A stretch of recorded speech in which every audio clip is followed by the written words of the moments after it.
వర్షం పడలేదు. బైబిల్లో రాయబడ్డది, ఏలియా మన వంటి స్వభావం గల ఒక మనుషుడే, కానీ ఆయన ప్రార్థించినప్పుడు వర్షం పడలేదు. మళ్ళా ప్రార్థన చేసిన తర్వాత వర్షం వచ్చింది. అంటే ఆగిపోమంటే ఆగిపోయింది, రమ్మంటే వచ్చింది. ఏలియా ప్రార్థనకి, ఆయన ప్రార్థనలో ఎంత పవర్ ఉందో, ఆయన ప్రార్థనలో ఎంత శక్తి ఉన్నదంటే, కాబట్టి ఏలియా ఆయన అభిషిక్తుడు, ఆయన ఆత్మపూర్ణుడుగా మార్చబడ్డాడు. ఆత్మపూర్ణుడుగా, అభిషిక్తుడుగా, ప్రార్థనాపరుడుగా ఎందుకైనా మారిపోయాడంటే ఆయన సహవాసం దేవునితో. హల్లెలూయా.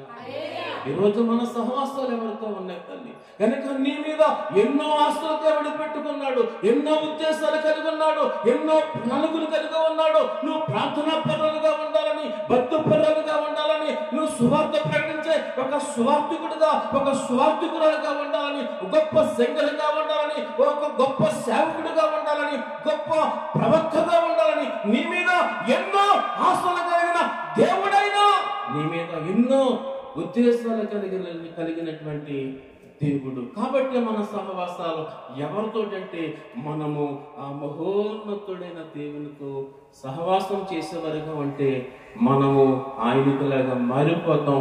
అప్పుడు నూరంతులుగా మనము ఫలించగలుగుతాము. ఫలభస్తులు దేవునితో సహవాసం చేయటం వల్ల వాళ్ళ ప్రాణాలు కూడా లెక్క చేయలేదంట. వాళ్ళ ప్రాణాలు కూడా లెక్క చేయలేదు.